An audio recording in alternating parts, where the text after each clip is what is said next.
Demetrius Boo Boo Andrade says he had to go through desperate measures and he's getting blocked from entering Canelo press conferences and Triple G ring appearances, trying to land a fight with either.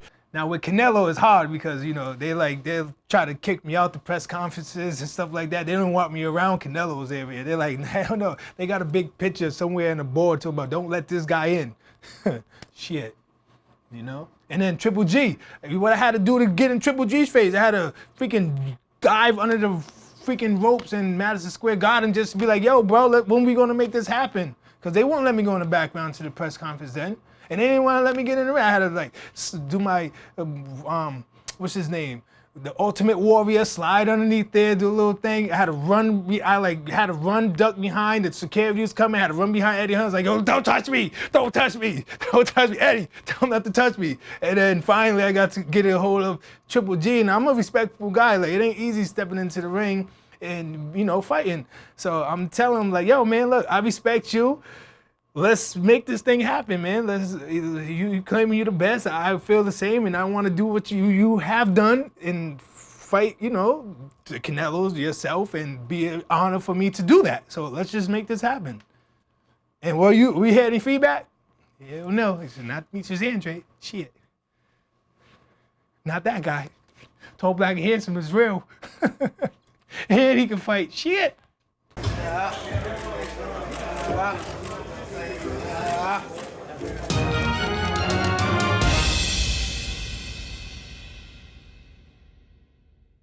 What up, Fight World? It's your boy Ego, and I'm back with some more boxing. Make sure you smash the like button.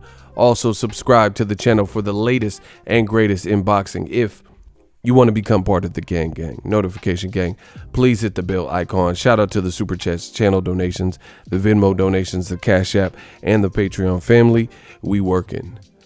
Now, sad times really at DAZN. You know, they got Jake Paul versus Anderson Gibb, a YouTube fight. It's the co-feature, but they're really giving it the red carpet treatment, and treating it almost better. Not almost, they are treating it better than the main event, which is supposed to be Demetrius Andrade, and he's fighting Lucas Keeler. So it's not a big branded fight in America. DAZN probably sees this as an opportunity to clout chase and exploit the fan base established by two content creators, YouTubers, you know, people who come from the internet world and made a name for themselves. And that's why they're putting some money behind it, doing a separate press conference. I'm talking about Jake Paul Anderson Gibb press conference had just the two fighters, the two YouTube fighters, and their trainers. Jake Paul's being trained by Shane Mosley, and then Anderson Gibb's trainer Vidal. And Demetrius Andrade, he's fighting. It's supposed to be the main event. His face wasn't even on the backdrop. They made a completely different backdrop for this press conference exclusively to promote this YouTube fight.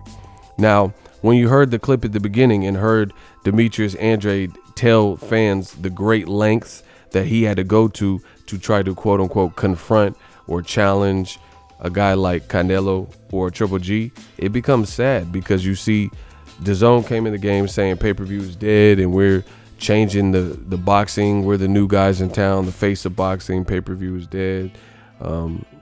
Netflix of boxing. These types of sentiments. And if that's the case, why is a U.S. Olympian getting treated like this? Two of them on this very card. Tevin Farmer, Jojo Diaz Jr. is perceived by many boxing fans as perhaps the best fight on the card, yet it got bumped out of a co-feature slot for a YouTube fight with two guys who are turning pro. It looks like a major size differential. They don't even look like they're in the same weight class, you know? And it just goes to show you a sign of the times, or at least the times with DAZN. And, you know, it's rather embarrassing that a supposed main event is not. I've never seen that. I've never seen a main event not get a press conference, but then they have a separate exclusive press conference just for the co-feature. You know, what part of the game? That's like Errol Spence, Sean Porter not doing a press conference, but they have one for David Benavidez and Anthony Durrell or Mario Barrios or Joey Spencer, people who are on the undercard. They get their own press conference, but they don't do one. Not because the fighter doesn't want one. You know, it's just, how is this going to grow boxing, which is my number one priority? How is it going to grow the profile of Andrade when you get more coverage and more posts and DAZN's Instagram stories are surrounding YouTube fights, like Logan Paul versus KSI 2, Jake Paul and Anderson Gibb. These fights are getting a lot more of the deluxe treatment, than the actual boxer. And I think that's disrespectful to the actual boxers, like Tevin Farmer, champion, Joseph Jojo Diaz, a ranked guy, Olympian, and also Lucas Keeler and Demetrius Andrade. It's almost insane, and it shows to me a level of desperation that you would even allow that. But to hear Andrade talk about, hey, I'm a fair guy, I'm a respectful guy. I went and tried to get into Canelo the back to go to his press conference after, presumably the Jacobs fight or Rocky Fielding, whatever fight it was. And these two guys are on the same label. They're both with DAZN. And he says they must have a picture of my face in the back in the bar somewhere talking about wanted and, APB, all points bulletin. Don't let this guy back here. Don't give him a credential or a wristband. Don't let him in the hallway. Don't let him, confront our prize fighter. So Golden Boy and Team Canelo put this restraining order, so to speak, on Demetrius Andrade. And then he said the same thing goes for Triple G. He says he wanted to get face to face and confront Triple G, respectfully. Say, hey, you one of the best. You've done some things in boxing. You went to the Olympics. I went to the Olympics. Let's fight. You think you're the best. I think I'm the best. Let's get it. Let's prove to the world who is the best. And he's saying he had to jump in the ring like the Ultimate Warrior, slide under the ropes, and tell Eddie Hearn not to have the security tackle him. This is crazy. This is crazy that he has to do this. He's getting treated like on the same roster.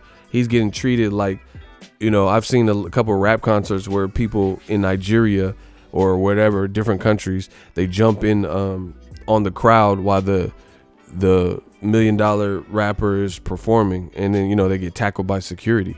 I mean, this is weird behavior for, like, Canelo can defend himself with his hands. Why are you worried about someone running up? Like Andrade, I don't think he's stupid, like, to physically assault somebody and then get arrested and pay money and stuff. I mean, it's not even all that. There's no personal beef. He just wants to prove that he's the best. And it goes to show me how bad of a state old media is in, because old media, they were the same ones that said that Jermall Charlo, who's with PBC, has his own relationship. He has his own Lions Only promotion, and he has his own advisor, Al Heyman. Different situation. Just a year ago, people were telling Jermall Charlo that he needed to sign with DAZN, right? Among others, like Gervonta Tank Davis and Deontay Wilder. They said, you guys need to all go over to DAZN. Showtime's going out of business. Fox, PBC, they're not going to be here too much longer. DAZN is the new wave, and you need to sign to DAZN. And they specifically, I remember old media specifically said this to Jermall Charlo: sign with DAZN, get a career amount of payday, and then you get to be with the best middleweights and super middleweights and get those fights. But we now learn 15 months into this DAZN, 15 plus months into this DAZN experiment, that that's not the case, because a guy who was one of the first signings. Demetrius Andrade was signed and announced with DAZN before Canelo. So one of the founding forefathers of DAZN boxing, in Demetrius Andrade, who is now a WBO champion at middleweight, can't seem to get a new champion who really shouldn't be champion, Triple G, because he really lost to Sergey Deryevchenko, and he can't get Canelo. He can't even get Billy Joe Saunders, who he was actually scheduled to fight on DAZN, and Billy Joe Saunders failed with nasal spray under a drug test. How does Eddie Hearn manage the career of everybody but Canelo, Caleb Smith, Billy Joe Saunders, and now Triple G, and he's in control of all their contracts and careers, including Andrade, yet Andrade can't get none of those fights? Or another guy who's on the same, with Golden Boy, but on the same platform. And you look at it, Canelo has already worked with Eddie Hearns. Golden Boy has already worked with Eddie Hearns on majority of Canelo's fights. The only fight out of 3 fights, Golden Boy and Eddie Hearn worked together on 2 of the fights. Canelo versus Rocky Fielding being the Eddie Hearn fighter, and Canelo versus Daniel Jacobs being the Eddie Hearn fighter. So Kovalev was the only fight that Canelo fought out of his 3 fights that have already happened on DAZN, Kovalev was the only guy who wasn't signed to Eddie Hearn. So 2 of the 3 have been signed to Eddie Hearn, but worked with Golden Boy to make the Canelo fights. But now all of a sudden, another Eddie Hearn fighter, Demetrius Andrade, ain't even being mentioned with Canelo. And people are talking about Caleb Smith or Billy Joe Saunders, 2 white fighters, right, being linked to it. So it's clear that Canelo doesn't want to fight certain styles and certain people, namely an American style, a black American style, things like that, or even a fellow rugged Mexican like a David Benavidez, or, you know, just a ruthless guy like a Better Biev. So it's like in his division, the 2 biggest fights for him, especially in America where he's fighting, is Charlo or Andrade. Those are the most meaningful fights, and they want him to fight at 168 against European guys, which he's done his whole career. Matthew Hatton, Ryan Rhodes, Amir Khan, Liam Smith, Rocky Fielding. We want to see Canelo fight, and this is why Canelo has faced criticism from Mexican legends, new media, etc. Eric Morales, Juan Manuel Marquez, Nacho Beristain, Julio Cesar Chavez, David Fatelson of ESPN Deportes, right? This is why.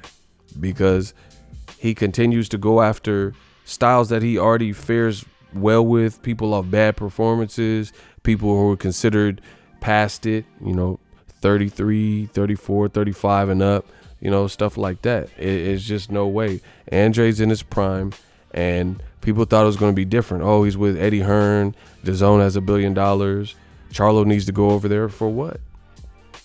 Andrade's telling you his experience on DAZN. And then you look at the recent experience where Jake Paul and Anderson Gibb are getting more of a red carpet treatment than Demetrius Andrade. You know, it's sad. How come Billy Joe Saunders, who ducked Demetrius Andrade multiple times and was the reason he didn't fight Andrade, because for whatever reason he failed a drug test. He comes out with his own reason, nasal spray or whatever, but the bottom line is he had a banned substance in his body and the fight got canceled. How come he don't have to go through Demetrius Andrade? Danny Jacobs called out Billy Joe Saunders for years. Fight was never made.